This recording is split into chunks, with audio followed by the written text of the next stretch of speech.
અને હિંમતનગર વચ્ચેને જોડતો જે સ્ટેટ હાઈવે ખેડતસિયા સ્ટેટ હાઈવે છે તે સ્ટેટ હાઈવે પર દારૂની બોટલો ગોઠવી એક વિડીયો જે વાયરલ થયો હતો તેના પર શું કાર્યવાહી હાથ ધરવામાં આવી, કેટલા આરોપીઓની ધરપકડ કરવામાં આવી છે, કોનો શું રોલ રહ્યો હતો?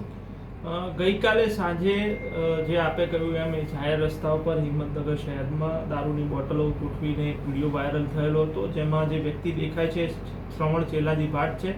એણે મુખ્યત્વે આ બોટલો છે એ મુકેશ ભાટ નામના વ્યક્તિ પાસેથી ખરીદેલી હતી અને મુકેશ ભાટ અને શ્રવણ ભાટના જે સંબંધી છે એની બંને વચ્ચે અગાઉથી જે અદાવત ચાલી આવે છે એને ધ્યાનમાં રાખીને આણે આ સમગ્ર વિડીયો છે એ વાયરલ કરેલો હતો.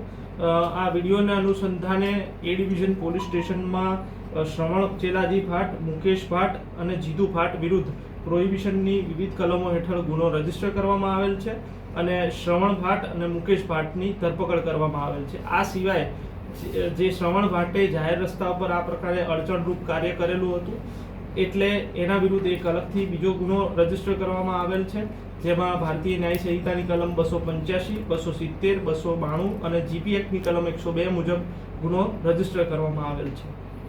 સાહેબ, આમાં કોનો કેવો રોલ રહ્યો હતો? આમાં મેં આપણે જણાવ્યું એમ અગાઉ 10 દિવસ અગાઉ બંને જે મુકેશ ભાટ અને શ્રવણ ભાટના સગા છે પ્રવીણ ઉર્ફે પુષ્યો, એ બે વચ્ચે મારામારીના બનાવ બનેલા હતા. એ બાબતે બી ડિવિઝન અને એ ડિવિઝન પોલીસ સ્ટેશનમાં વિવિધ ગુના બંને વિરુદ્ધ ક્રોસમાં નોંધાયેલ છે. આ લોકોના ગુનાહિત ઇતિહાસની વાત કરીએ તો શ્રવણ ચેલાજી ભાટ વિરુદ્ધ પ્રોહિબિશનનો ગુનો, લૂંટનો ગુનો અને અન્ય ગુના નોંધાયેલ છે. એ સિવાય મુકેશ ભાટ વિરુદ્ધ પણ પ્રોહિબિશન અને અન્ય કલમો હેઠળ ભૂતકાળમાં ગુના નોંધવામાં આવેલ છે. આના સિવાય જે અગાઉ વાત કરી એમ પ્રવીણ ઉર્ફે પુષ્યો જે ભાટ છે એના વિરુદ્ધ 5 થી 6 કેસ અલગ અલગ પોલીસ સ્ટેશનમાં વિવિધ કલમો હેઠળ નોંધવામાં આવેલ છે, જેમાં પ્રોહિબિશન અને મારામારીના ગુના નોંધાયેલ છે. આ સિવાય સાબરકાંઠા પોલીસ દ્વારા આ પ્રકારના ઇસમો વિરુદ્ધ છેલ્લા 4 મહિનાની અંદર 60 થી વધુ પાસા અને 50 થી વધુ તડીપારની પ્રપોઝલ મૂકવામાં આવેલ છે. કેટલા આરોપીની ધરપકડ કરવામાં આવી છે, કોની ધરપકડ બાકી?